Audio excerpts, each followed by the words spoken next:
Okay, so is there a particular mindset that brands should be adopting when they are producing content as opposed to producing advertising? Yeah, I think the brands are having to work really hard to get their consumers' attention and tell a story today. So they're creating content, they're creating video and sponsored editorials and listicles with BuzzFeed. So now that they've created content, they want to distribute in a way that feels more like content rather than ads. So they have to think about where can they, after they've created this great content, how do I distribute in a way that's actually going to draw the user in and be an opt-in experience rather than an interruptive experience like pre-roll. Right. Yeah. So a lot of this is about attention, right? Rather than being interruptive, it is the actual content that's being consumed, to use the word content in the definition. But is that accurate, that we might think of the mindset that a brand might have to adopt is we're producing this thing that we want to be consumed on its own. This is not an interruptive message. And what does that lead to in the creative process? Yeah, I mean, our philosophy is like if you can interrupt the consumer, then more power to you. But those opportunities are fewer and fewer, right? We can skip pre-rolls on YouTube. We skip commercials on TV altogether with DVR. So to have an opt-in experience to tell a brand story, you're competing with the organic content that's surrounding it. So how could it be compelling to engage a user? So it's all about brand storytelling and advertising. So it's less about, Jeff was mentioning this earlier in his presentation, they create brand content and then they measure it with very performance and direct response metrics. But it's really trying to figure out how to draw people in and spend time and engagement with that content. Right.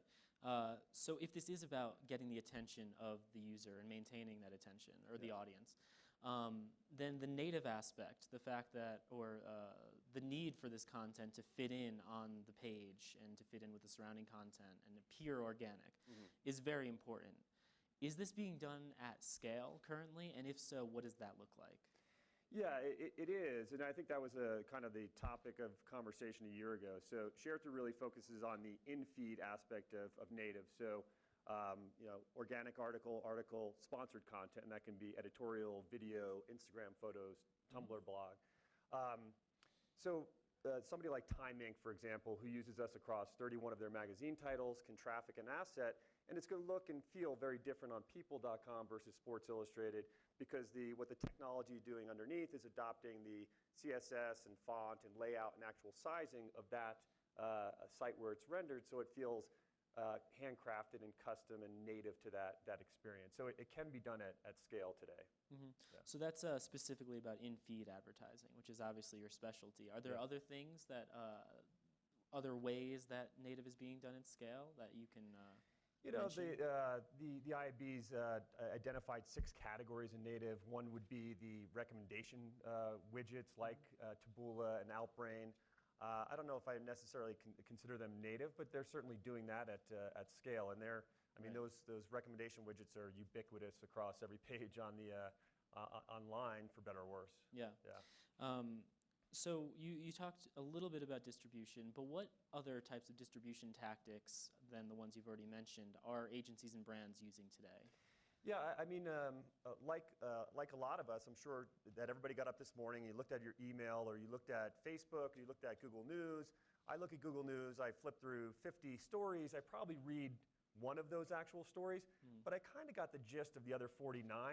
Like there was a protest in Berkeley, they stopped the train. I didn't read that story, but I got the gist of it just by reading the headline. So one of the tactics that we see, and we're measuring and doing a lot of A/B testing around, is the effectiveness of headline optimization. So doing different combinations of headlines and thumbnails depending on what type of content you're putting it in front of. So the headline becomes the new tagline. So to be able to tell a story just in that 2 or 3 second moment where they're reading that placement. And one thing that brands are concerned about is when it comes to content, creating shareable content. They want their consumers to pass this along. They want it to circulate in that way rather than sort of top-down distribution. Are there any tips, I guess, that you could give to create more shareable content? Well, if you have the luxury of having a celebrity sponsor, that's always going to help. But what we've seen is some interesting things across different platforms. For example, we see higher engagement rates on mobile, for example, and it's kind of logical, right? So if it's an in-feed ad that you're scrolling past, it's really taking up 50% or 100% of the screen when it comes in view.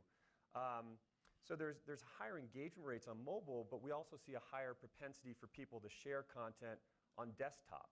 So that's just a little bit more of a different mode that the user's in versus being on the go. So higher engagement rates is always equated to sort of better, and that's the holy grail. But at the same time, we see potentially slightly lower engagement rates, still much higher than traditional banner ads, but a higher share rate on desktop. So there's interesting kind of data points that we've mined from running thousands of these brand campaigns across all these publishers. So let's talk about the type of content now. I don't know if it's fair to ask what's the most successful, because I'm sure it's highly dependent on the circumstances, but generally, is there more editorial content being produced? Is there more video content being produced? And what's the relative success of this when it's being sponsored by a brand? We still see on average about 50% of the content on a monthly basis being distributed is video. Brands and their creative agency partners can kind of create that on their own rather than collaborating with a Forbes or a BuzzFeed or a publishing partner to create it. So we're seeing more and more sponsored editorial. The content that actually performs the best is actually organic, positive press releases.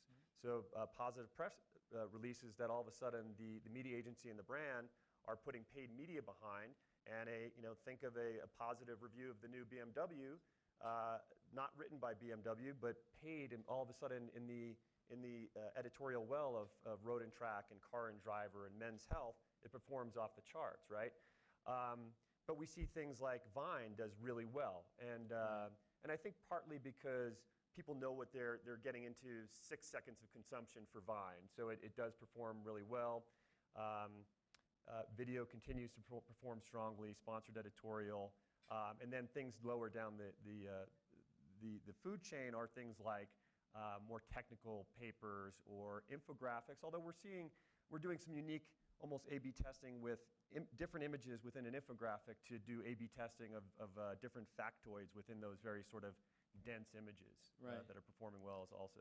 So you mentioned headlines, you've mentioned Vine, all this. Is it fair to say that because of the glut of content that audiences are exposed to, that a good strategy for brands would be just to, in some way, whether it's in the feed or some other way, provide some sort of summary, whether that's in a descriptive headline or in a very short video? Is shorter better? Does that lead to more shares? Does that lead to more engagement?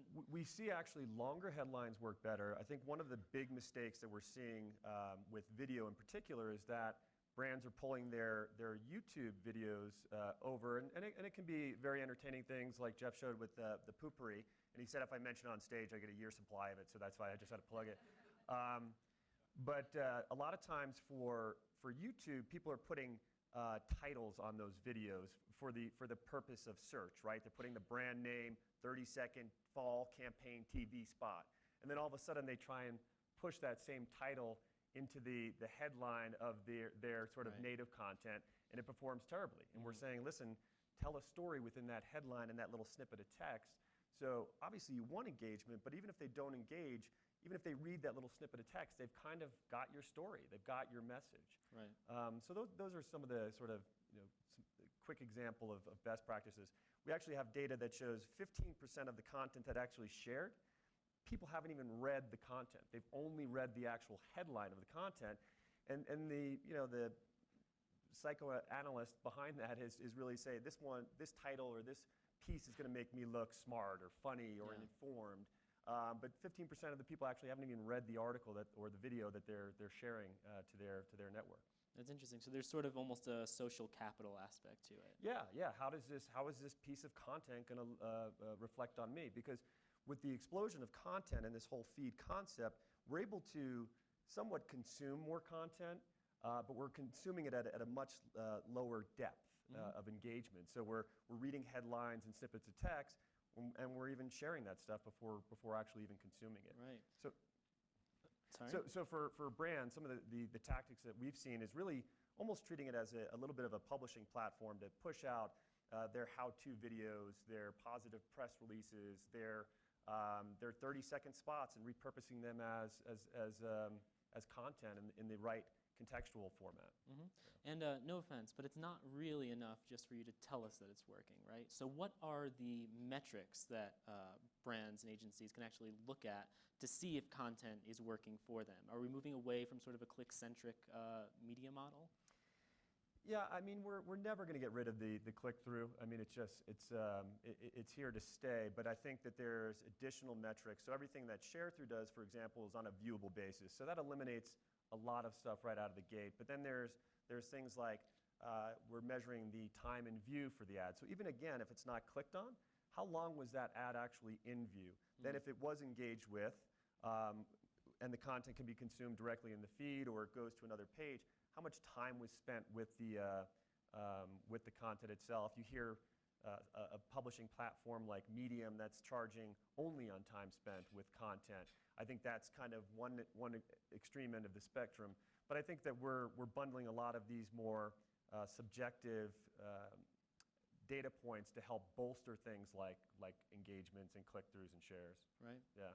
All right. I think that's all the time that we have. Thank you very much. Thanks. Thank you. That way. Yeah.